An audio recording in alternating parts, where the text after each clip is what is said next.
Hordoftoota Oromiyaanis Network akkam jirtu kuni qophii hubannaati. Qophii hubannaa kana wajjin ani immoo Tabsaa'ee Dheeressaati. Waldaan qorannoo Oromoo Oosaan walgahii isaa 33ffaa baatii darbe keessa yeroo jalqabaatiif biyya abbaa isaatti Oromiyaatti handhuura Oromiyaa Finfinneetti geggeeffachuudhaan wal qabatee hayyoonni Oromoo hedduu kan yeroo dheeraadhaaf gara biyya isaaniitti hin deebiin kan walgahii kana irratti hirmaachuudhaaf gara biyya deebi'anii turanii irra caalaan isaanii namoota ogummaa barsiisuudhaa fi qorannoo irratti bobba'an hedduminaan qabanu. Isaan keessaas hangi tokko walgahicha boodayyuu biyya keessa turanii asii achi gara gaggalaa turanii yeroo dhiyoodayyuu torban darbe torban kana gara mana isaaniitti deddeebi'aa jiru.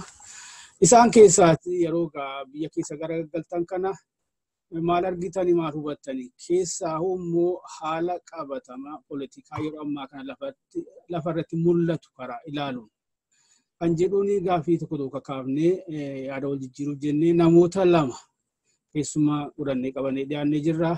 Isaanis Profeesar Asaffaa Jaallataa fi Profeesar Asfaaw Bayyanaati.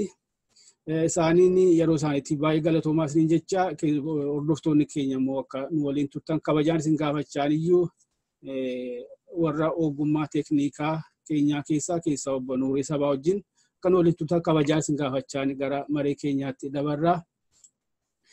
Isin lamaanuu galatoomaa isiniin jedhaa. Egaa sababni isin gara biyyaatti deebitan inni guddaan walgahii Oosaas haa ta'u isin warra Oosaas bu'uuressee waliinis ture keessaa kan jirtanudha. Haa ta'u malee egaa waggaa dheeraa kana booda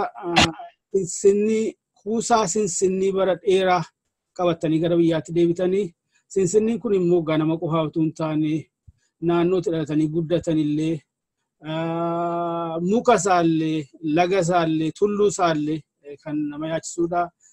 Meemee ittiin jalqabuudhaaf gara ganda keessaniitti achi baatanii ilaaltaniittu isa gara biraattu isa dhimma keenya guddaatu hin deebiin dhaqxanitti yoo ta'e maal argitan maal hubattan yoo hin naqne taatan immoo maaliif Dr. Asaffaa isiniin jalqabne?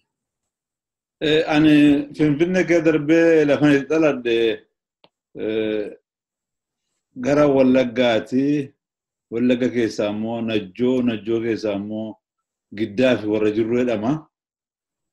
Baay'ee gadi fagoodha gara Mandiitti dhiyaata. Dhaquun dandeenye waan dhaquun dandeenyeef firri koo hundumtuyyuu hin dhufini yeroon kun yeroo hamaadha. Wanta namarra gamuun beekanii command postiin baay'ee hammaatee jira nama ajjeesaa jira.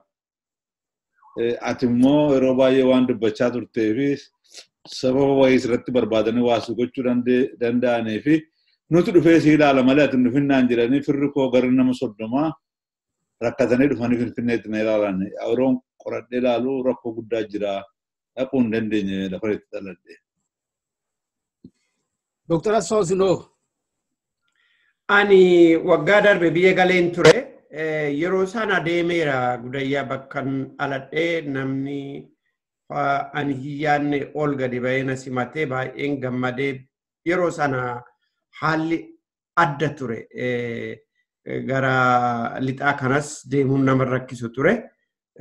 Bakka hunda bakki namoonni akka koo biyya alaa turan yeroo deebi'an akka gaariitti simatamanii isa ammaa garuu anis hankoollee gara caalu Oosaa keessatti waan hin dirqama qabaadheef yeroo baay'ee waan hin qabaanneef anillee Finfinnee keessaan baane gara Oosaa dura gara guyyaa 10 dura darbee ga'ee guyyaan kurnan sun qophiidhuma Oosaatti dabarte. Oosaa booddee immoo waan hin biyya kanatti deebi'uu fi qabu hojii na dirqamsiisen dafee deebi'e kanaafi isa ammaa utun ankoo gara Eastiiti gara Wallagga keessaa kanaaf badaa dubbiin command postii kun utuma rakkoo ta'uyyuu akka gajjallaa akka isaa Asaffaan dubbatee baay'ee rakkoonsaa amma kanaatti waan hin taaneef namoonni dhaqanii dhufan jiru dhaquun hin danda'an ture natti fakkaata otoo yeroo argadheera ta'e. Gaariidha. Dr. Asfaaw xiqqoo ishee kaameraan keessan mataa keessan kutaatti ishee qajeelfadhaati. Egaa yeroo ammaa kana paaraadoksii guddaa yookaan aayiranii guddaa jenneetu waan kaasuu qabnu keessaa tokko yeroo Oromootiyyuu aangoo qabaate jedhamee isaaniyyuu hamatamutti keessaa yookaan Oromoon taane hundumtuu amma itti gattaanii jiru. Waan hundumayyuu to'annoo isaanii jala galchaa jiru jedhanii. Sanarrayyuu immoo darbee addunyaanuu Oromootiyyuu Itoophiyaa bulchaa jira jedhu kanatti uummanni kun isa bara waggaa 28 waggaa tokkitti keessatti keessaa immoo isa akka bara 93-94tti deebi'uunsaa waan baay'ee nama gaddisiisu. Kanammoo akka isaaniif ta'utti dhiyeessan malee aangawootuma mootummaa irraayyuu dhageenyeerra amma dhiyeenya kanamni obbo Koloneel jedhamu miti laata Abbabaa Garasuu jedhamanu akkanatti fakkaatutti Oromiyaatti itti gaafatamaa nageenyaa kanasiiti. Uummanni Wallaggaa nutti iyyachaa jira jedhanii oolee galuu baay'ee deebi'uu dadhabee jira.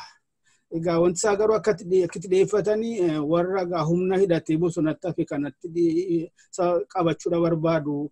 Garuu kan dubbatamu kan uummata biraa dhagahamu immoo isuma amma jalqabu komaandi poostii dhumtuu bakka isaa deebi'uunsaa gaaffii guddaa kaasisa.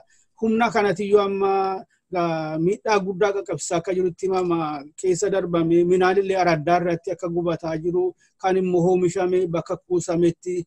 Mana gubuun illee kun immoo naannoo Gujiis hin dabala. Mana uummata irratti mana gubuu waan argatan saamuu kana ajjeesuu nama guyyaa 2-3 dura nageetu gara dhiyaa Oromiyaatti Qalleen Wallaggaa fakkaata nama tokko fa'aa ajjeesanii lafarra harkisuu kana baay'ee kan biraa immoo ammas wanti yeroo 93-94 wal fakkaatu ammas mooraa waraanaa hidhamtoota ilmaan Oromootiin guutama akka jiru gara 10,000 akka ol darbee kun hundumtuu immoo purely ilaalcha poolitikaa irraa kan ka'e wanti biraan jiru garuu yakka gara biraa himuu saamicha jedhu waan akkasiiti.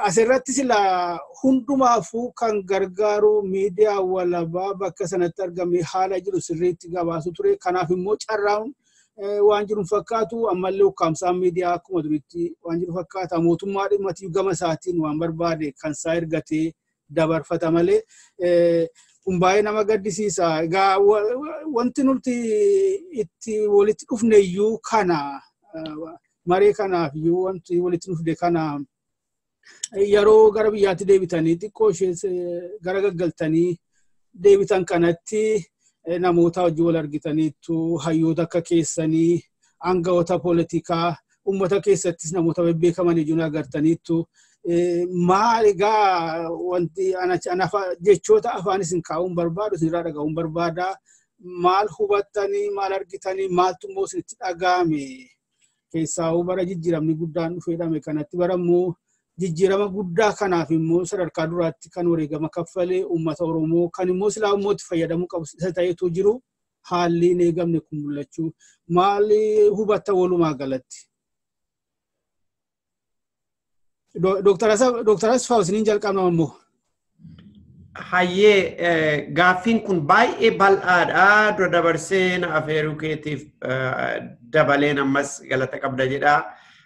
Gaaffiin kun bal'aa duwwaa miti jabaadhaas achi keessatti waan kompleeksi ta'e waan xaxame baay'eetu jira.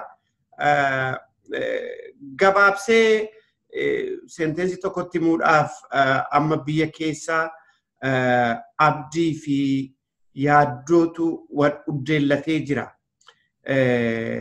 Abdiin yeroo jijjiiramni akkasii karaarra bu'u yeroo hunda waan biyyaaf tolu waan roorroo sabaa hir'isu jedhameeti eegama. Kanaaf naturally waanuma uumaati namni yeroo akkasii abdii godhachuun. Karaa biraa immoo yeroo jijjiiramni jiru jeequmsa adda addaa fidee dhufa. Achi keessatti intarestii hedduutu wal dorgoma keessumaa biyyoota tradishiniin politikaan aadaan politikaa biyya sanaa aadaansaa aadaa koo caalaa kan jedhu waan jiruuf achi keessa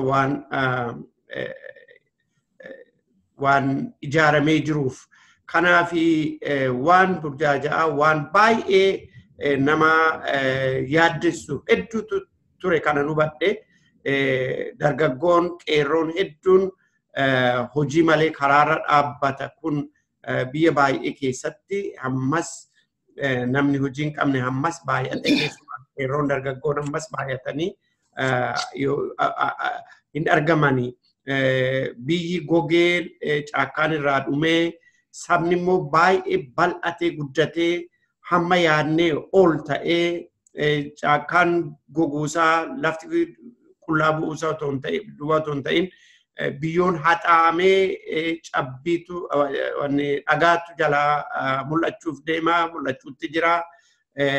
Kun egaa haala politikaa ani jedhe amma tuttuqe keessatti garii ofii boosiseeti in baaxabbaaqii ofiin jedhaa garii ofii saameeti baalaadaraa ofiin jedhaa.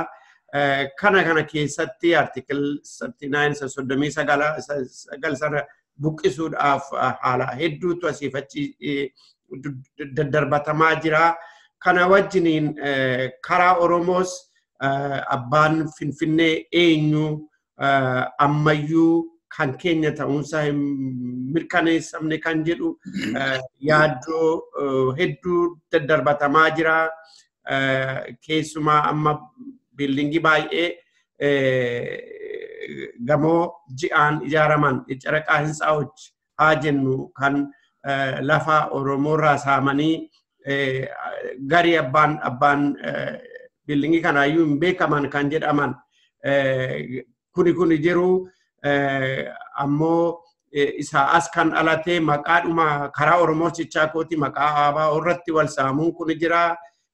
Obbo Lammaan maaf qaama administreeshinii Oromiyaa keessaa bahee kuni gaaffiin baay'ee jira.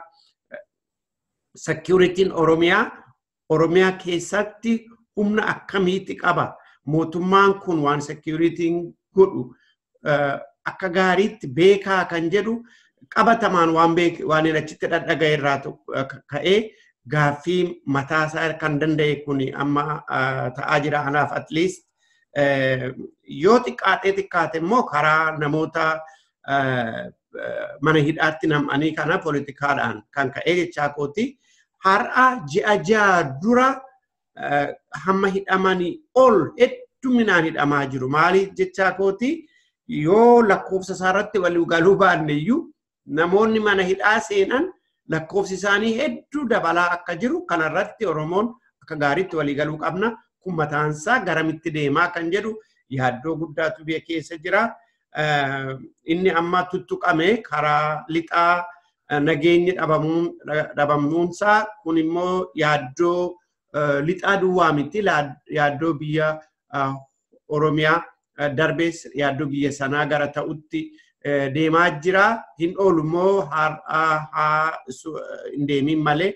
Kanarratti immoo daddabalee kan biyyattii sana keessatti humnoonni jiran salphiin isaanii akkamii kan jedhu kanatu biyya keessatti yaaddoo fidee abdiif yaaddoon akka koorichaa tokko irratti wal uddeellatanii deeman godhaa jira kan jedhu nu badhee deebi'e karaa ko. Dr. Asfaa waan lama tuqanii tokko waa'ee qeerrootii kan biraa immoo haala salphii hiriiraa fi hariiroo jaarmolii lamaanuu waa'ee jaarmayaati. Waa'een jaarmaa muusinii fi dhimma guddaan itti fakkaata Dr. Asaffaa. Keessaa immoo dhaaba Global Gubii Oromiyaa GGO'tti itti gaafatamaadha dura taa'aadha. Akeekni GGO'n tokkoffaan immoo Oromoon akka ijaaramu irratti hojjechuudha. Jaarmolii Oromoo jajjabeessuudha akka hubadhutti. Ija kanaan maal argitan meemee yan qeerroo irraa jalqabaa xiqqoo ishee tarii irratti dabaltu ta'a. Waa'ee qeerroo amma kan jiru gabaabaatti qeerroon humni akka sanaatillee yoo xiqqaate bakka 3tti baay'ee jedhama. Haaluma waggaa tokkoon darbe kana keessa mul'atu irraa kan ka'e. Tokko qeerroodhuma isa qeerroo bilisummaa Oromooti. Inni itti aanu qeerroo isa warri OPDO odeeffaanarraa waggaa 2 dura maqaa Fafolleetiin keessaa immoo warra dabaloota biyya ambaatti bobba'an kana warra aktivistii ofiin jedhan kanaan karaa isaaniitiin kan sossoo'ee sadaffaan immoo isa maqaa qeerrootiin hojii seeraa alaa irratti bobba'ee saamicha kana keessatti bobba'ee kan jiru waan akkasii kana fa'aa ilaaltaniitu kan biraa hariiroo jaarmaa isheetu kanas maal hubattan karaa kanaan jaarmanii poolitikaa Oromoo isheetu. Utuun jaarmaa biraan naqini waanan hubadhe waanan argan xinnoo shaasoo barbaada. Waggaa dheeraa booddee biyya sana hundee beedhaquu Finfinnee keessa dur yeroon biyyaan bahin Finfinnee keessatti gara waggaa 5 taa'een baradhe. Yeroo sanas Finfinneen halagaa manaa turte. Yeroon afaan Oromoo dubbachaa deemu namni cinaachumaan ijaamaan na ilaala. Dheengadda sa'uun naqee Finfinnee keessa afaan Oromoo haasa'u akkuma durii nama baay'eetu ijaamaan na ilaala. Biyya Oromiyaa keessa jiraattu malee Finfinneen biyya halagaa fakkaatti. Kun maalirraa ka'ee akkas ta'e kan jedhu diddiirama waa'ee diddiiramaa dubbatteetti hidhamee ilaalamuu danda'a. Mootummaatti hidhamee ilaalamuu danda'a. Mootummaa biyya sanaa namni qabatu Finfinnee qabata. Finfinnee namni qabatu immoo mootummaa sana warri qabatanii birookiraasiin isaas aadaan isaas Finfinnee calaqqisa. Kun maal agarsiisaa irra keessaa Oromootu qabate Oromootu aangootti dhufe jedhamee odeeffamu malee birookiraasii Itoophiyaa akka jirutti qabatee kan jiru ijoollee manafxanyaa fi warra dura Oromoo cunqursaa ture. Warra aadaa Oromoo afaan Oromoo jibbaa turetu mootummaa sana qabatee jira. Mootummaan suni sirni biyya sana keessa ture hin du'e seene malee hin gaggabe. Gaggabeetu amma ofirraa xaa'atee akka gaariitti of tottoshee uffata huccuu gaarii uffatee akka itti Oromoo gowwoomsuu danda'an lafaa ol ka'aa jira. Mootummaa kana keessatti warri yaada kennaa jiran akka argutti yeroo TV dhaggeeffattu, yeroo miidiyaa dhaggeeffattu, yeroo namni baay'een haasa'an kan calaqqisu kanuma sirna warra durii bifa mala ta'een of gurmeessee Oromoo irratti ba'aa durii itti fufuudhaaf qophaa'etu jira. Kanaaf mootummaa amma jiru keessa Oromoon na jiraatan malee Oromoota caalaayyuu warri malteedhaan waan baay'ee jechaa jiranii ijoollee nafxanyootaa fi Ihaadigoota. Ihaadigooti bifa haaraan of sirreessanii dhufan malee diddiirama barbaachisaa ta'e sirna moofa'e kana diiganii sirna haaraa sirna demokraasiin keessatti lalisu sirna ilmi namaa keessatti kabajamu sirna duulaaf ajjeechaan itti dhaabbatu sirna nagaan itti magarsu ijaaruudhaaf wanta qophaa'e fakkaatu. Kanaaf yeroo amma komaandi poostii dubbannu komaandi poostiin kun awaajiidhaanis hin taane atamitti ta'e. Eenyu fa'i warra komaandi poostii kana mootummaa gorsee akka komaandi poostiin kun ta'u kan godhe. Maaliifitu Oromoota warra dammaqan warra aadaa isaanii kabajan Oromoota warra akka Gujii, warra akka Booranaa, warra akka naannoo Wallaggaa, Iluu Baaboor kanarratti xiyyeeffate.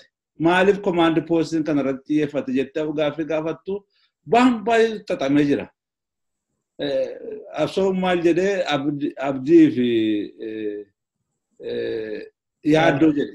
Akka ilaalutti abdiin amma badee yaaddootti guddatee jira. Abdiin dur ture yaaddoodhaan iddoo bu'ee jira. Maaliif namatu seera malee ajjeefamaa jira. Namatu seera malee hidhamaa jira. Warra mana hidhaa jiran illee ilaalleera. Seeratti akka nutti himametti namni seeratti dhiyaateetu seeraan gaafatamee yoo balleessaa ta'e hidhamaa jedhame. Garuu amma seenaa utuu hin balleessin hidhamteetu akkuma durii sirratti rakkoon barbaadama. Oromooti baay'een akkasittiin utu waan tokko balleessin oromummaa isaaniif wanta ofitti boonaniif hidhamaa jiru. Kanaaf baay'ee nama yaaddessa. Yeroo kana hundumaa caala rakkoo guddaan miidiyaan hin jiru. Miidiyaa baay'een warri dur aktivistii jedhame biyyatti galee mootummaa wajjin tokko ta'e. Rakkoo uummata Oromoo nama du'u kan riippoortii godhu hin jiru gadi ba'ee. Nama lafa boqqolloo fa'aa ciramaa jira, dubartiitu garafamaa jira, dhiiratu garafamaa jira, nama guddaatu qaana'aa jira. Namoota baay'een akkan argee gaafadhetti fakkeenyaaf namooti karaa adda addaa gara Finfinnee dhufanii isa dur caalaa rakkoo guddaatu nurra ga'ee. Dur Oromoon olii dirmataa, olii iyyataa, amma Oromoon oliin dirmatu, oliin iyyatu. Miidiyaan himaan jiru. Badiisa guddaatu nurra ga'aa jira. Oromooti maal mataatanii warri miidiyaa biyya alaa jirtanis beektoti Oromoos akkamittiin dhugattanii rakkoon keenya akkamitti wallaalamee jedhanii dubbatu. Boqqollootu cirama. Boqqolloo ciran nama reebanii garafanii boqqolloo ciru. Buna fa'aa ciru, muka bu'aa ciru. Gorra loltuu achi gaa dhokatadhanii. Yoo loltuu barbaadan loltuu lafanni barbaadutti kan loltuu loluudha malee uummata nagaa garafanii ajjeesanii hidhuun sirrii miti. Waa'ee jaarmaatti kaabsa turte jaarmaan biyya sana keessa jiru baay'ee rakkoo guddaatu jira. Biyya sana keessatti namni jaarmaa geggeessu nama qawwee qabu. Nama horii qabu. Lamaan. Yoo qawwee qabaatte nama barbaadde doorsistaa nama jalaa hiitaa akka jaarmaan sun hin jabaanne gochuu dandeessa. Yoo horii qabaatte immoo nama ciccimoo nama afaan bahee dubbatu horii laattee iddoo laattee bittaa yeroo bitamu beelii politiks jedhama. Lafa argatteennaan hojii argatteennaan waanuma jiru dhiisteetu waanuma mootummaa masa si qaxxara jala deemta. Kun haaraa miti biyya Afrikaa keessatti. Kanaaf qeerroo keessaas warra politikaa keessaas namooti baay'een hojii argatanii rakkoo Oromoo kan jiru waan irraanfatanatti fakkaatan namni dubbataa jiru hin jiru. Akkamittiin yeroo duulla deemu yeroo namni ajjeefamaa jiru yeroo namni turorrifamaa jiru cal jedhee ta'a namni kun maal agarsiisa waanuma mootummaan jedhe. Mootummaamtu kun iyyuu immoo eenyutu maal hojjeta kan jedhu hin beekamu. Namoota baay'eetti haasofnee warra mootummaa keessa jiranii yeroo taasoftu waanuma fedhii nagaa rakkoo furuudhaaf warra barbaadantu jira. Garuu isaan iyyuu humna qabu. Eenyutu isaan teellala humna qaba. Nama tokko immoo nama lama giruuppii lamatu murtee kennee uummata kaanitti gad dabarsa.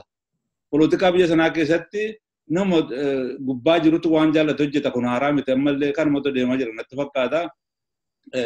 Qeerroon isa ta'ee garri kaan keessaa hidhame, garri kaan keessaa bitame, garri kaan keessaa dhoorfifame gara gaaffii guddaa keessa galee jira.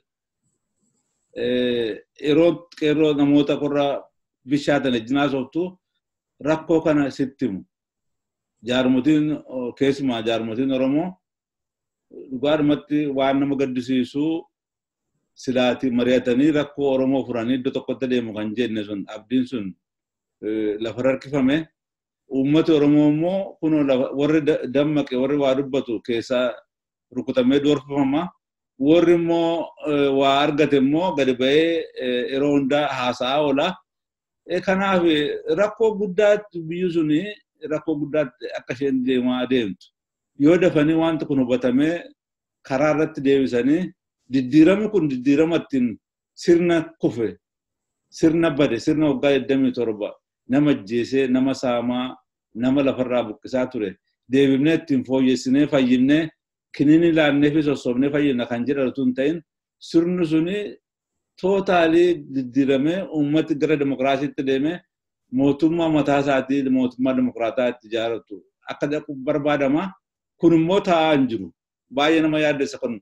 Yoo kun hin taane maaltu ta'a kan jedhu yeroo dhiyoo keessatti biyya sana keessatti boombii baay'een owwaalamee jira. Boombiin kun yeroo inni xaaxa'u fagoo natti hin fakkaatu. Ani baay'ee yaaddee dhufe. Duraanis waan shakkaa ture ijaan bira ga'ee argee yaaddoon kun baay'ee itti caalaa jira. Namoota baay'een itti haasa'es yaaddoon kun akka isaan yaaddoo guddaa qaban. Namooti baay'een akkuma durii biyya kana keessatti hoogganaa hin qabnu. Akkuma durii political organization hin qabnu.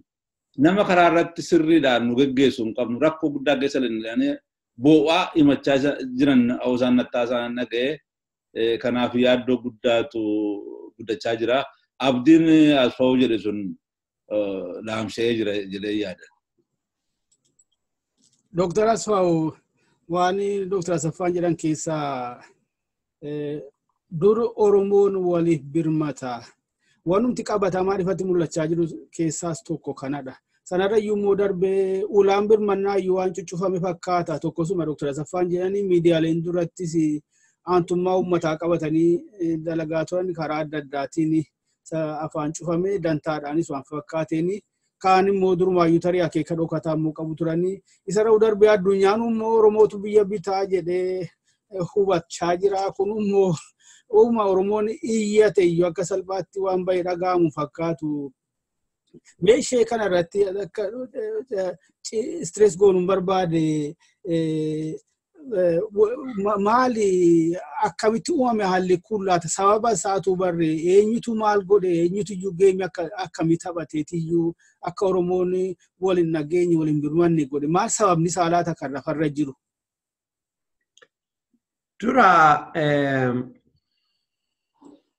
Durumaan jalqabee gaafa Dr. Abiy mootummaa irratti ba'ee jalqabnee dubbiin kun dubbii Oromummaa miti dubbii siistamaati siistamadhaa jijjiiramuu siistama kan jijjiiramuu qabu nama tokko jaa Oromoo ta'ee achirra ba'eef dubbiin hiikame jechaa miti.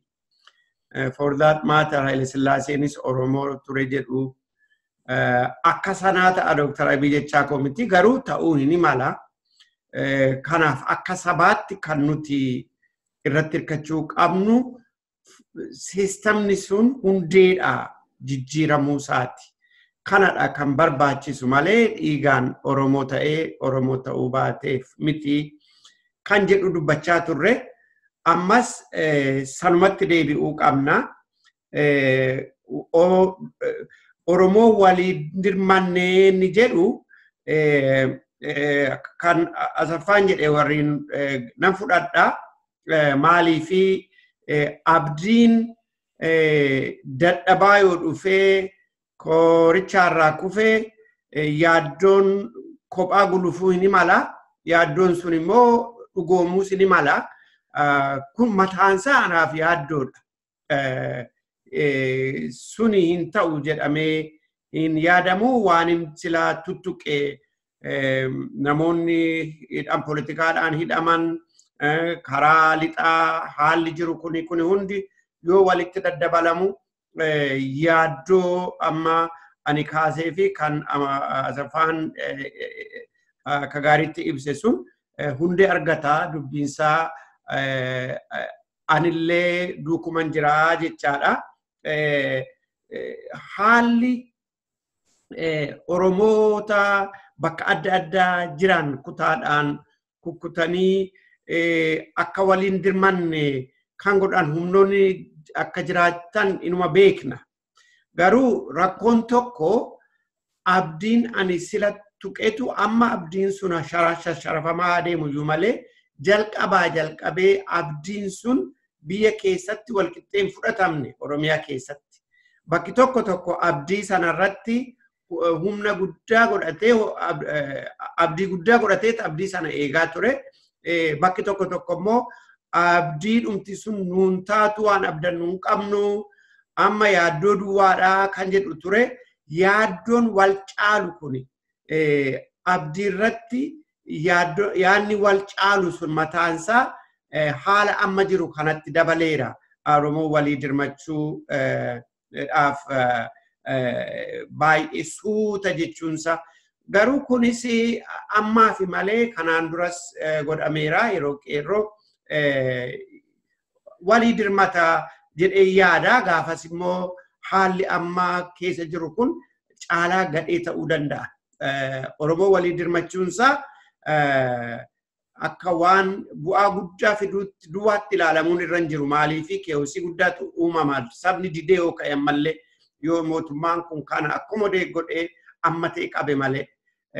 Eessaa dhufee haalli amma jiru kuni kan jettee fi danqaraa bara hedduu nu dura tuulametu ammayyuu rakkoo nutti fidaa jira. Keessumaa waanin quba itti qabu barbaadu baay'eetu jira garuu keessumaa waan lama sadan tokko tuttuquudhaaf haalli equationin biyya sanaa haalli politikaa keessumaa warra saawuziidhaaf walqixxummaa laatee hin beeku. Amma akka arginutti warri saawuzii ka'aa jiru. Kuni yaaddoo sila kaasirratti dabalama. Maaliifi fotograafiin nuti biyya sanaa politikaa biyya sanaa ilaallu sun jijjiiramuuf deema. Keessumaa amma sabni Sidaamaa waan gaafate tuqaa isa duraati.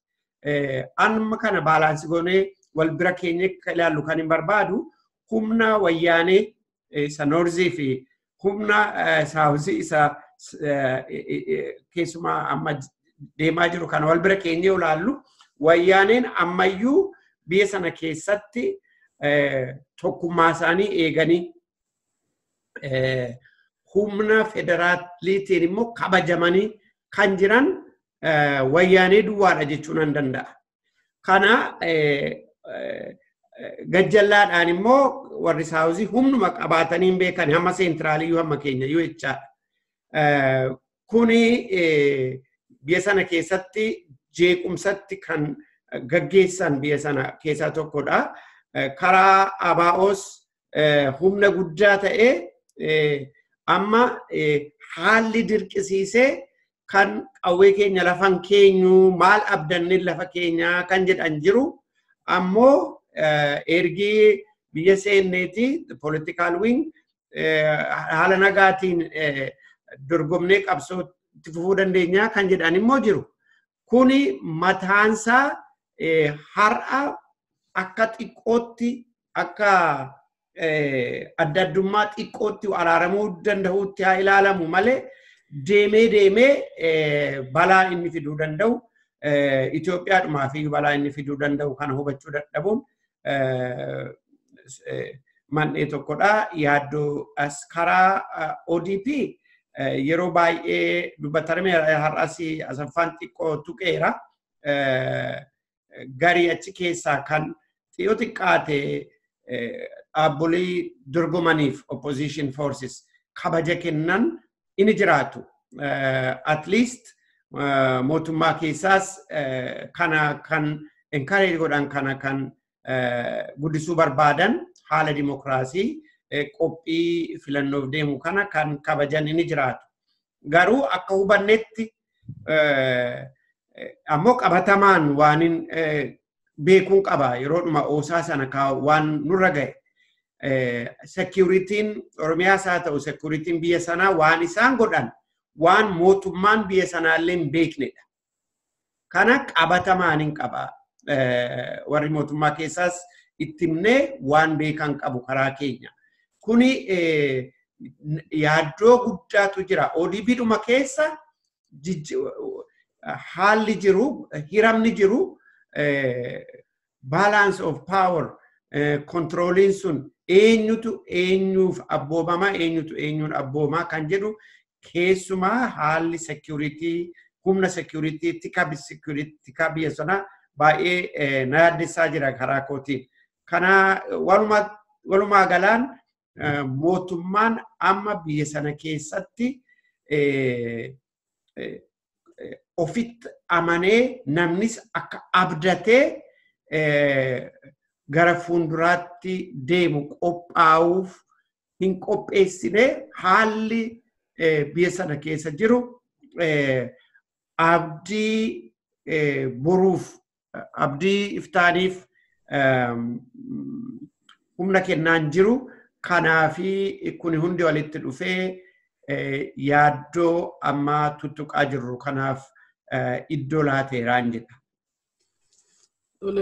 Galatooma Dr. Asaf waan isin jettan sana dur Oromoon waliin birmata amma kun hin jiru ni waan salphaa miti waan guddaadha. Dhimma kana mookaaf ni ilaalle sana duubatti waan arginu tokko jira. Burjaajii ummatichi burjaaja'u. Kana duuba immoo mulaalu immoo isaaf immoo sababa isaa argina. Innis olola guddaa olola jabaan geggeeffamaa akka tureef geggeeffamaa akka jiru. Qabxiileen gurguddaa kaafne kan ummata burjaajessu. Hangi tokko tarii namoota akkasin sila jettanii sana warra dantaa garaagaraatiin bitame isa ta'u namoota tarii uummanni gurratti qabaa ture. Bilisoomneedhanii dibbeedhaanii sirbu inni gama tokko immoo lakkii mirgoonni harcaatuun duraan ammatti waggaa 28 kana walitti cocoranne iyyuu deebitee dhabamaa jirti jedhee kan isa bilisoomnee kana mormu. Kanaafis ragaa hedduu arguu dandeenya.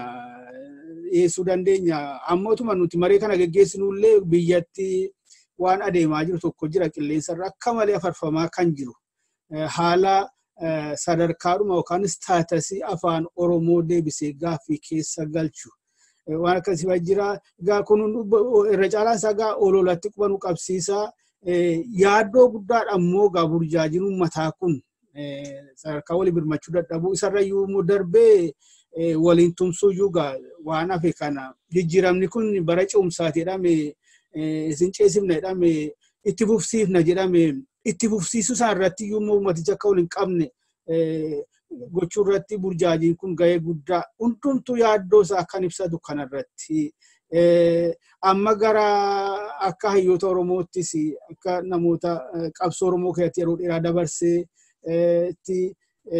gara falaatti gara gorsaata gara yaada gorsaata akka deebinu barbaade qaamolee dhimmi kun ilaalu hundi isaanii uummatichaa jaarmolii poolitikaati warra aangoorra jiru mee gara sanaan maaltu ta'uu qaba haala keessa darbame keessatti akka hin deebi'amne waggaa 28 darban kana Oromoon gidiraa daangaa hin qabne keessa darbee gaagama daangaa hin qabne irra ga'ee yaaddoon guddaanis kanaam jalqabee jira. Mooraan waraanaa Oromoodhaan guutamaa jira ammas Oromtoota ilmaan Oromoo hidhamaniin ajjeechaan seera alaa raawwatamaa jira saamichi kana dhaabuuf yoo danda'ame dhaabuu horiilee xiqqeessuuf akka yaadaatti maaltu eenyurraa eegama Dr. Asaf Asiniin jalqabna yaadni kun bal'aadhaa. Walarkaa fuutanii itti deddeebi'uu hin dandeessu. Dr. Asaf Asin nu jalqabaati. Beektaa Oromoon uumammaa koo karaan sobaan darban galatti nama dhibaa'edha.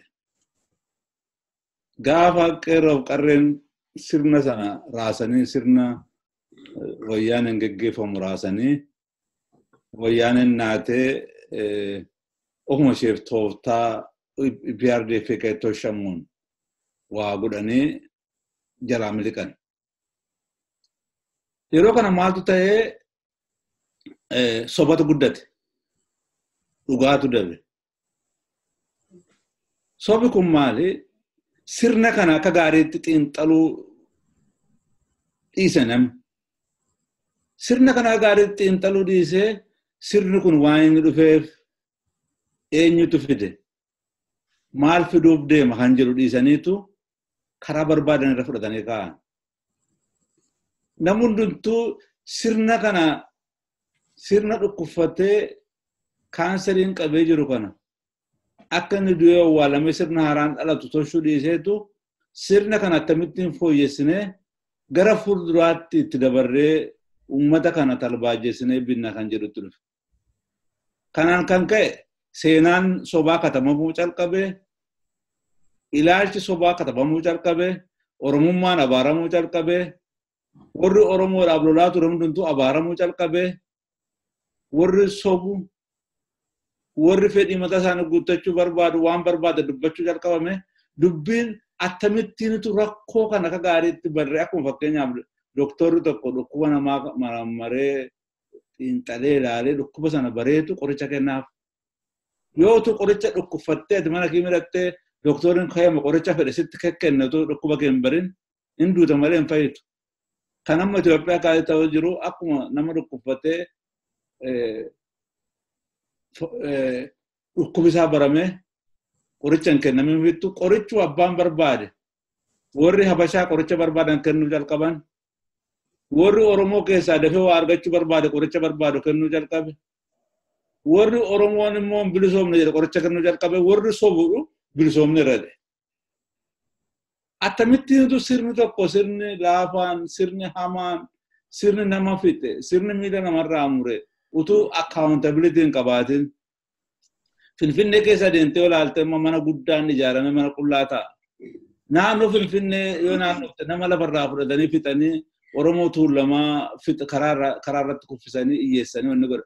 Kun hundumtuu namni tuttuu hin gaafatamin. Namni iddoo baay'eetti hidhamee garafamee namni xinnoon sooromee lafa Oromoo irraa guurratee utuu itti hin gaafatamin. Warri rakkate kanaaf deebiin utuu hin kennamin. Mootummaas seeraan mootummaa demokraataa uummanni filate iddoo qabatee sirna haaraa ijaaruuf utuu hin ta'in bilisoomneera jedhan. Waan sobaa kun nama hundumaa talbaajessee nama hundumtuu waan godhu wallaalee olii gadi laaqamaa jira. Dhugaan jiru garuu biyyi sun sirni siistamiin waggaa 150 jiraate kun bifa adda addaan ofaa ijaaru malee takkin wayyaaniif hin jedhu takkin EPRDF hin jedhu takkin mootummaa Sillaasee dargii hin jedhu tokkuma. Kan inni barbaadu asii gadi awaajiidhaan uummata bitu lafarraa fudhatu uummata ollaalaa gochuu uummata yeensanii waan jaalatan gochuudha. Amma kun hin furamnetti rakkoon biyya sanaaf hin furamu. Kanaaf warri amma historical accidentin power itti kennu. Yoo dhuguma ofii isaaniifis uummataafis diddiirama guddaa fiduu barbaadan gatta'anii uummata wajjin mari'achuu danda'uu qabu. Yaa uummataaf maal barbaaddu? Rakkoon keessan maali? Akkamitti furama jedhanii akka isaan keessatti hirmaatan sagaleen uummataa sagalee diddiiramaa kana keessatti giddu galeessa ta'uu qaba. Malee sagaleen warri dura sirna kana geessaa deeme irra ba'ee sagaleen uummataa ukkaamamuun cufamuun rakkoo kana itti baay'isaa deema. Kanaaf uummata dhaggeeffachuudhaaf seeraan buluu ni jedhamu. Seera warra diktaatorotaa toshan lafatu hin ta'in seera uummata mari'atee fidu seeraan bulanii diddiirama kanatti deemuudhaaf irratti mari'achuu qabu. Firoomanii hin gamnooman jedhan wal gowwoomsuun hin ta'u. Dhugaa irratti hundaa'uu qabu. Warri miidiyaa adda addaanis fedhii gabaabaaf jedhanii fedhii horii argachuuf jedhanii fedhii maqaa ittiin argachuuf jedhanii jallisanii waan tan taane bilisoomneera namatti himanis dhaabbachuu qabu. Bilisummaan gaafa mootummaa demokraataan uummata filatee iddoo qabate inni iyyuu demokraatii dhugaa demokraatii sobaa demokraatii isatti nama gowwoomsan osoo hin ta'in gaafa sana ta'a. Amma kun hin taanetti amma demokraasii matti adeemna jedhamu kun iyyuu yeroo dhiyoo keessatti sobaaf ol saamuuf qaraciitiif gurratanii baduudhaaf natti filame jedhamuudhaaf deemu. Kun hundumtuu diigumsa guddaa sirna tortoree ajaa'ee jiru kana. Sirni kun amma badee sirni haaraan dhalatutti nagaan tokko jiraachuu hin danda'u. Kanaaf humnoota hundumtuu gara sirna haaraa, sirna demokraataa, sirna dhugaa, sirna ofiin obbushuu, sirna federaalizimii or confederationii, sirna demokraasii dhugaa fakkeenyaaf kan Oromoodhaaf kan gadaa irratti hundaa'e amma kun hin godhamnetti rakkoon kun itti guddachaa deemaa, loliis itti bal'achaa deemaa, saamichi itti bal'achaa deemaa. Kanaaf rakkoo guddaa jira, rakkoo guddaa dhufuuf jedha. Rakkoon kun utuu hin ta'in dafanii utuu itti yaadanii gaariidhaan jedha. Keessumaa warri mootummaa kana geggeessan utuu keessa deebi'anii ilaalanii warra nama gowwoomsan ijoollee nafxanyootaa warra paartii adda addaa ijaaree nama gowwoomsuu barbaadu. Maqaa Oromoon instituushinii warra hin qabaatinaa warra jedhu warra akkasina dhaggeeffatanii instituushinii Minilik deebinee ijaarreetu Oromoo waa'ee Minilik barsiifna jedhanii yaaduutu hin ta'in diddiiramni dhugaa ta'uu qaba. Kanaafi warri mootummaa keessa jiranis warri ala jiranis warri dagatanii wanta yeroodhaan gowwoomfamanis deebi'anii keessa deebi'anii yoo ilaalan malee uummata kana mo'anii qawweedhaan doorsifnee nama jeemnee akka duriitti itti fufnachuu hin danda'amu. Maaliif biyyattiin kun iyyeetti namni dargaggeessa akkuma sidaasoo jedhe iyyoomee karaa irratti guuramee jira. Sirni kun baay'ee harka keessaa ba'aa jira. Yoo dafanii itti yaaduu baatanii nama hundumaaf isaaniif illee nama hundumaaf nagaan jiraachuuf akka rakkoo guddaa fiduu fi lolisa hamaatti iddoo hamaa baay'eetti kan geessu scenario baay'ee himuu hin danda'ama ammaaf himuu naqu kanaaf keessa deebi'anii yaaluun gaarii kan jedhan.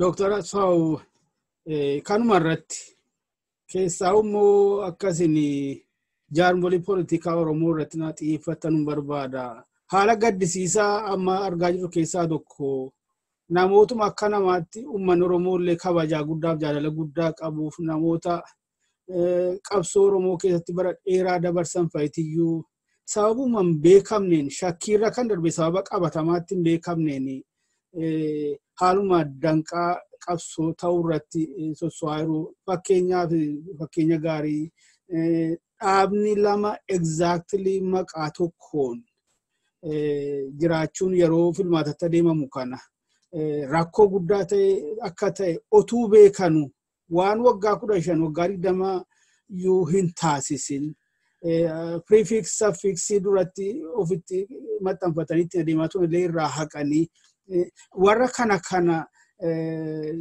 akkasii ilaalcha keessa galchitanii yaada keessan nu kennitan nu barbaada.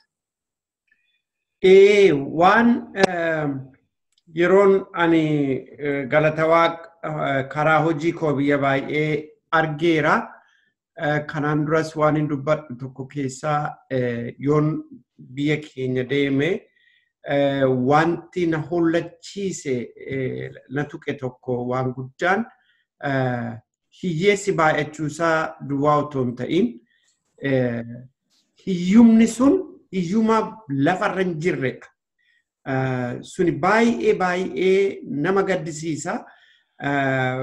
Biyya gara biraa yoo laaltu keessumaa Ameerikaa dhiisii warrumaa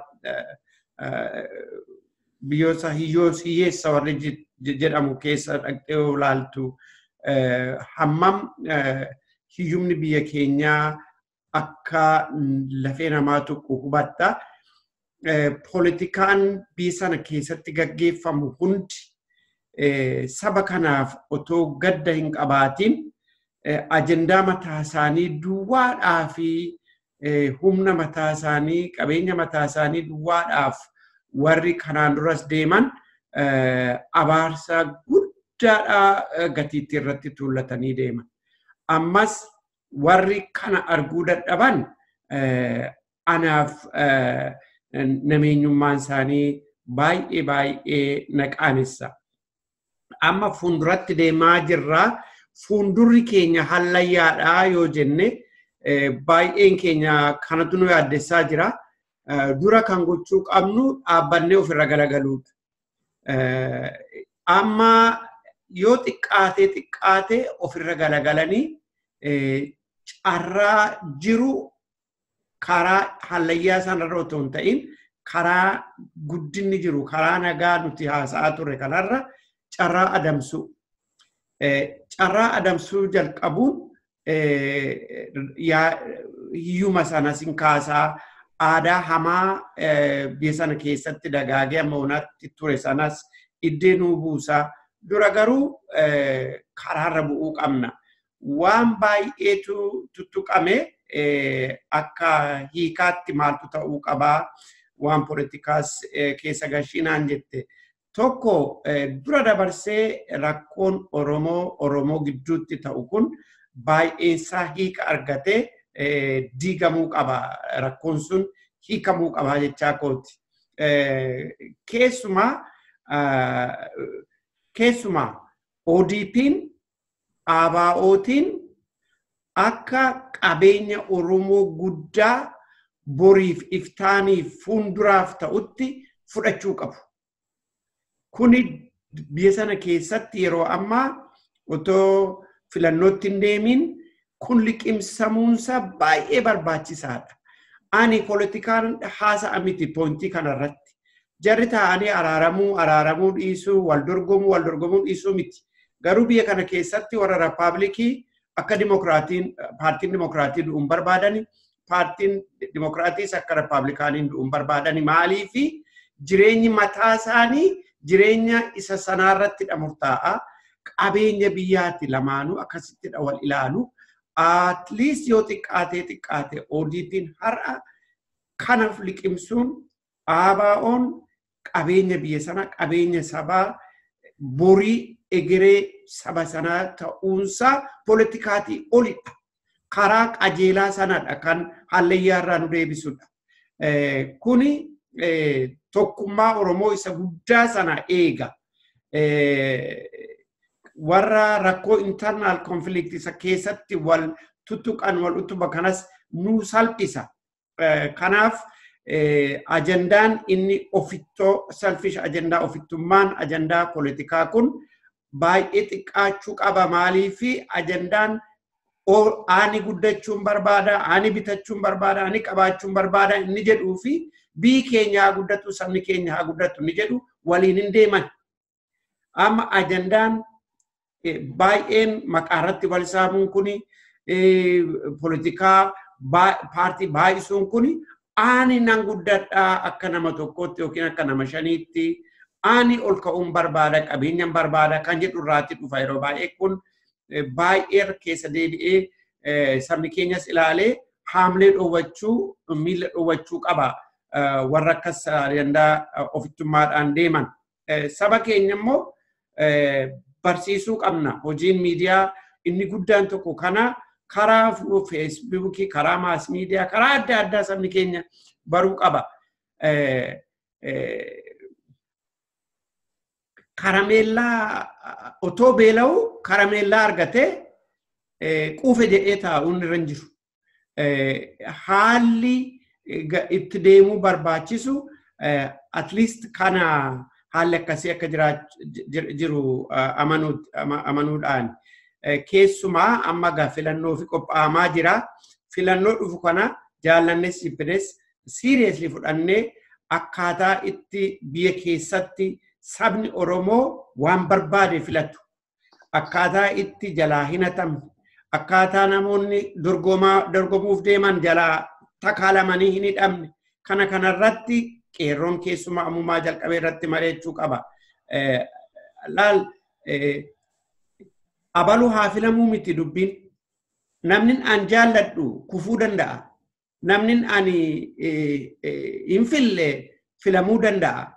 Garuu namni tokko dorgomee kan sabni filate keessaa bahuun tiksamuu qaba. Prosesa kanatu tiksamuu qaba.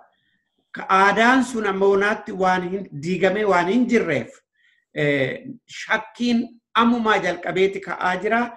Shakkiin kun immoo seriously fudhatamuu qaba. Maaliif waan kanaan dura ta'uu argame tradishiniin sun biyya keessa waan faca'ee jiruuf shakkii namni calma jedhee lafaa ka'eeti shakkaan lafaa ka'ee sodaata miti. Akka sagaleensa lakkaa'amu barbaada. Keessumaa inni sira tuqne immoo Oromoof Oromoon riijiniin Oromoo kibbaa fi kaaba lixaaf baha Oromoon wal quba qubaachuu qaba. Tokkummaan Oromoo inni guddaan sun sanadha. Sun Oromoon walii dirmachuu qaba. Wal tiksee tokkummaa isa bal'aa isa guddaa Oromiyaa sana eeguun baay'ee barbaachisaadha.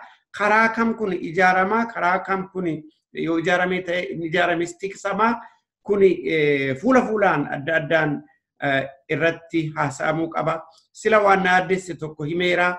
Keessumaa haalli garii 10,000 jedhaa, garii 3,000, 4,000 jedhaa. Politikaadhaan namoonni hidhaman.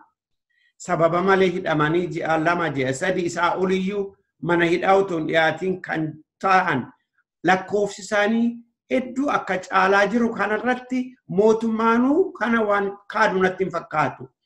Kun maaliif ta'a? Maaliif yeroo mootummaan Dr. Abiy jalqabee eegatanaa namni politikaadhaan hidhamuu jedhanii waadaa galaa turanii har'a all of a sudden ijoollee politikaadhaan hidhuun namoota politikaadhaan hidhanii waggaa ji'a baay'ee mana hidhaa keessa kaa'uun maaliif barbaachise? Maalinni kun immoo impaaktiin inni filannoo kanarratti qabu gara fuuldura qophii filannoo kanarratti deemaa jiru akkamittidha booressuu danda'a?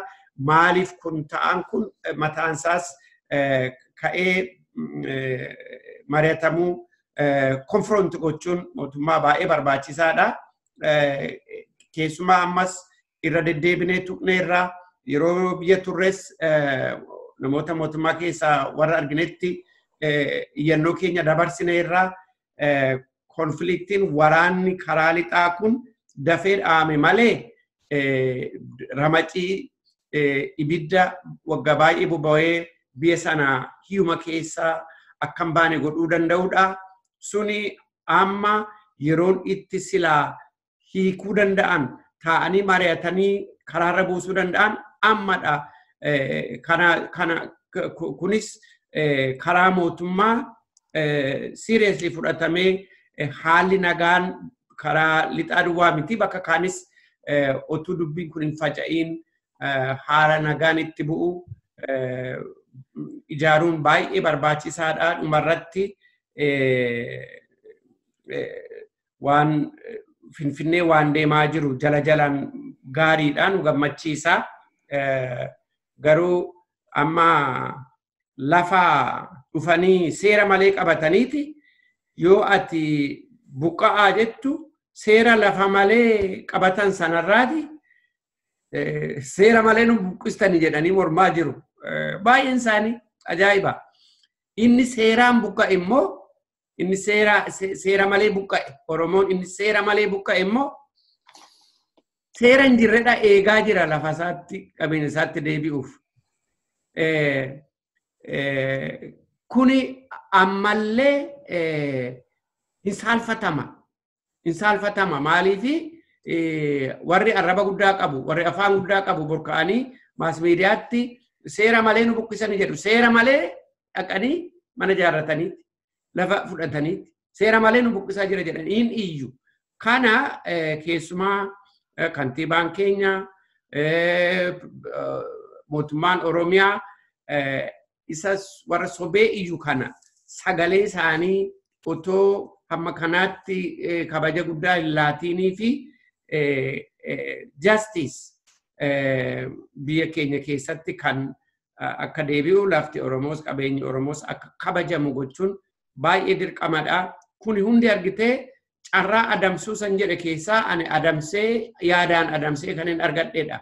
Akka mootummaatti namoonni kun isaan ilaalu waliin ta'anii carraa kana caalaa adamsanii karaa nagaarra kan isaan buusu tooraan lafa naqatanii itti deemuun baay'ee barbaachisaadha. Maaliif naanna'ee sabaaf ergi ta'e seenaan har'aa walaa gowwoomsinu malee bulee oolee kana keessaa felchee baaseetti dhugaa lafa kaa'ee seenaa fuulduratti waan nama qaanessu ta'a.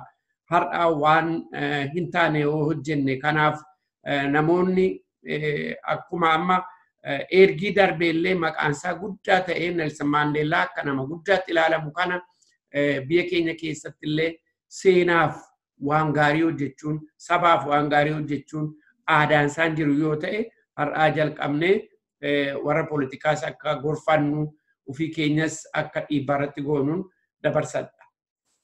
Baay'ee galatooma. Dooktar Asaf asuma irratti qabdi kana irratti immoo waan qabdan. Maal egaa waan baay'ee taasifamaa garuu waan murteessaan ummati kun of ijaaruu qaba. Lafa danda'ametti of ijaaree humna qabaachuu qaba. Namarraa taa'ee waa eeggachaa ooluu waan fideef hin qabu kana duras. Jaarmaa poolitikaatti dhufee bilisa na baasaa.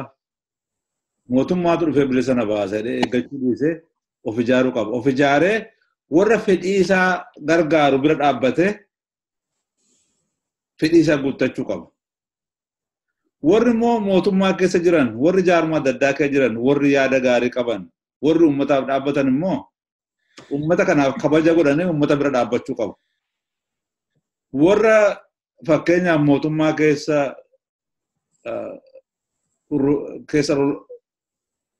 lixanii uummata Oromoo irratti daba hojjetan, afaan Oromoo irratti daba hojjetan, aadaa Oromoo irratti daba hojjetan, Oromoo nationalism Oromummaa balleessuudhaaf warra hojjetan, jaarmotii Oromoo balleessuudhaaf warra ka'an, warra akkasii kana iddoon dhumaatti dur dhaabbachuu barbaachisa.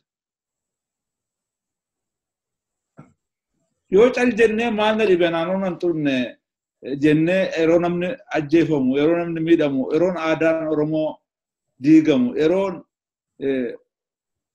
institution Oromoo waan akka gadaafaa kun diigamu yeroo haqi dabu soba jala deemnee dhimma mataa keenyaaf jennee hojjechuun seenaa biratti nama qaanessaa waaqa birattis waaqayyoon argaa gadheedha. Kanaaf dhugaa jala deemuun barbaachisaadha.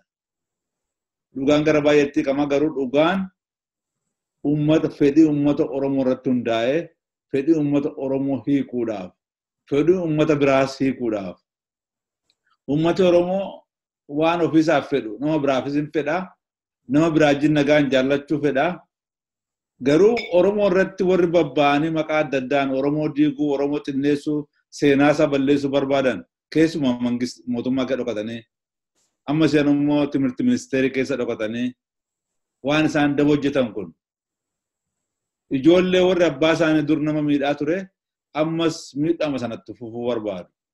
Ijoolleen immoo isaan jalatti guddatte waan hamaa sana isaan irraa barattee yoo mootummaatti dhufanis waan madabaa sana hojjetu.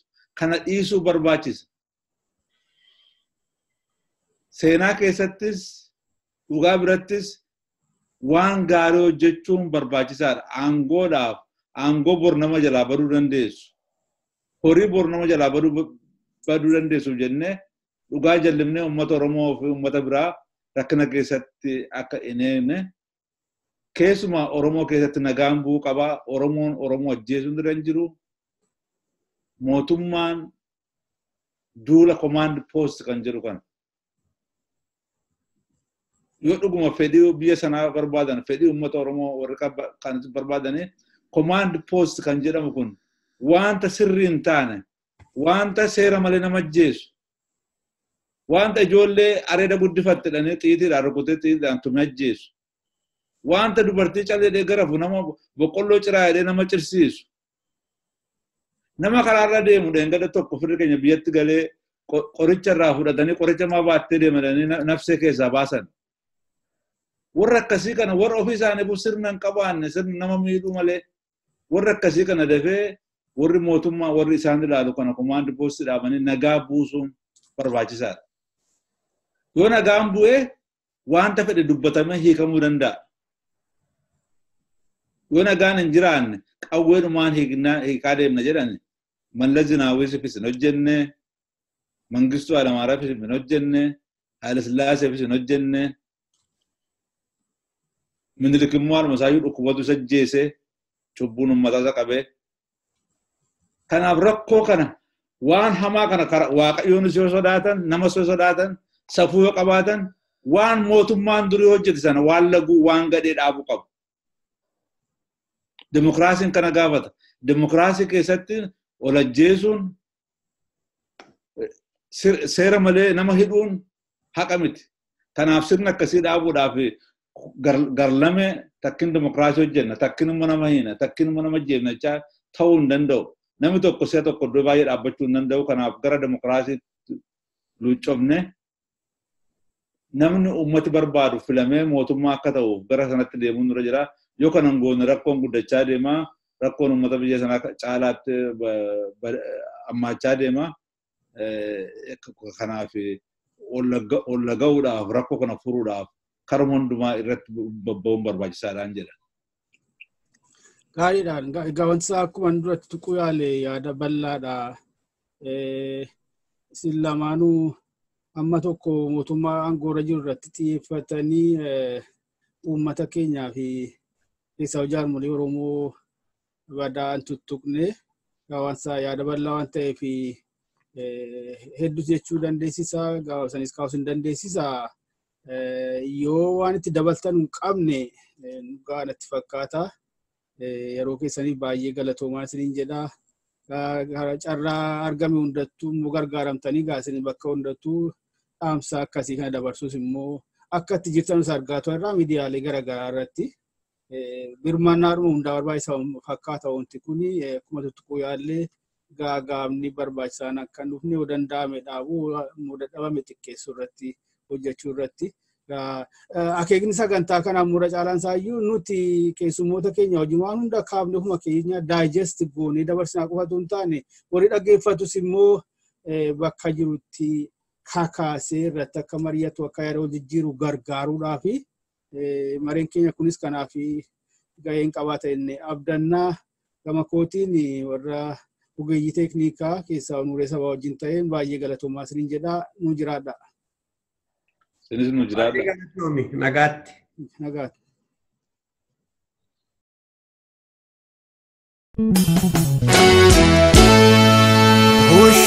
Ushurururu hinjennu maaliif jenna qoricha nyaattus beekna qoricha galtus beekna of tuultuu bakkaan keenya hinafu gadaan keenya dubbii garaa bulfadhu dhiyaattee ta danda'i insobiin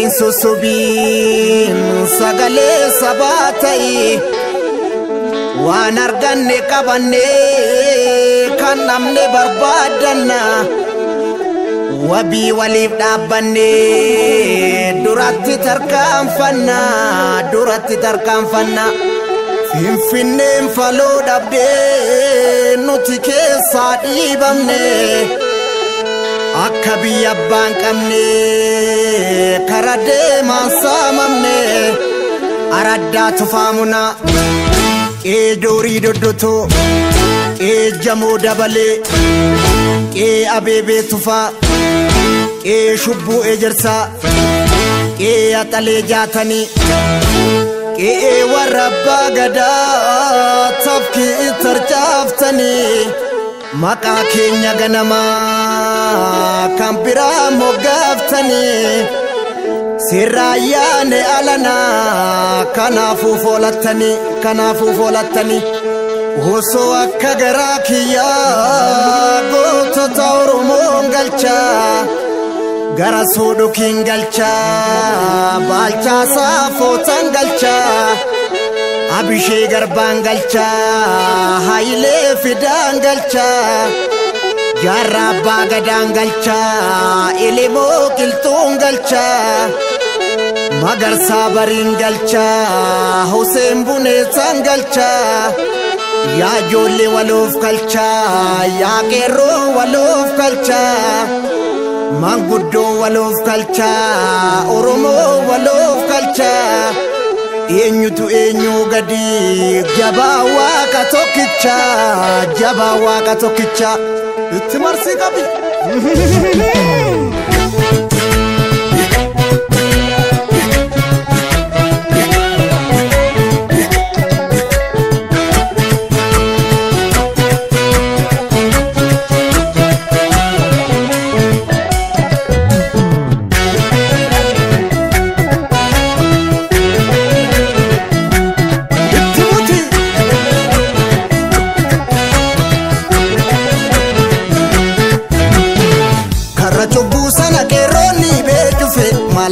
Dafi mariadu dubbiin akka duraati ta'e dhufe hin callinnu qomooti himadhu har'a cubbuu sana qeerroonni ta'e cufe malaan qabi dafi mariadu dubbiin akka duraati ta'e dhufe ni sardina lammiitti iyyadhu itti cinnee finne gamtaa kee eeggadhu waggaa dhibba gowwaan nuti iyyee diina naasinne hin ciisiin beekadhu qabii adawwii nyaachisi biyyee.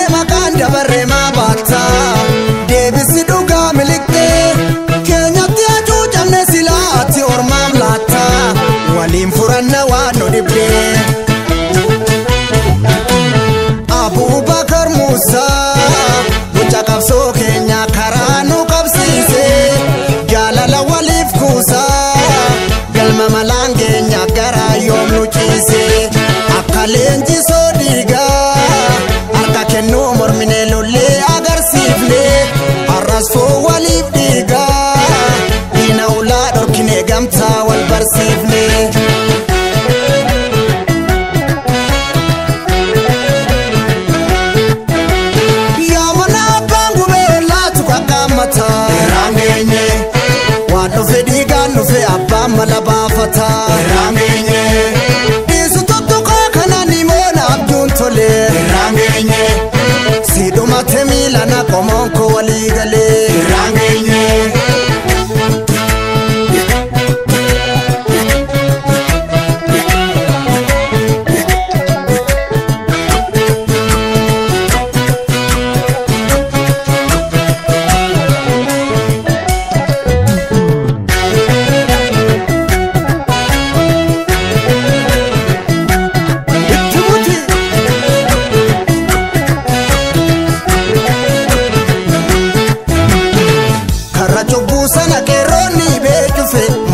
bidda fi mari'adhu yoo dubbiin akka duraatti ta'e dhufe hin callinnu qomootti himadhu har'a cubbuu sana qeerroonni ta'e cufe malaan ka bidda fi mari'adhu yoo dubbiin akka duraatti ta'e dhufe ni sardina lammiitti iyyadhu bara asaasani owwaachuuf hin tolu ol kaawwatan ol kaatan fudhatu ati karaa bani ni beekna qoluuf lolu hin nyaaramu lammii wal hubatu.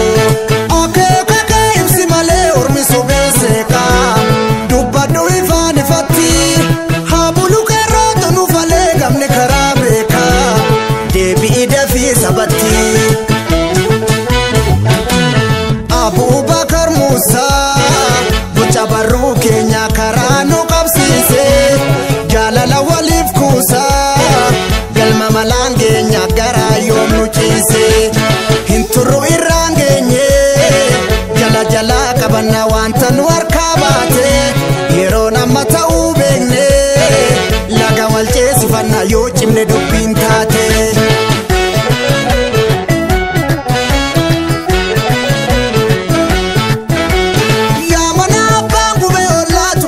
Mata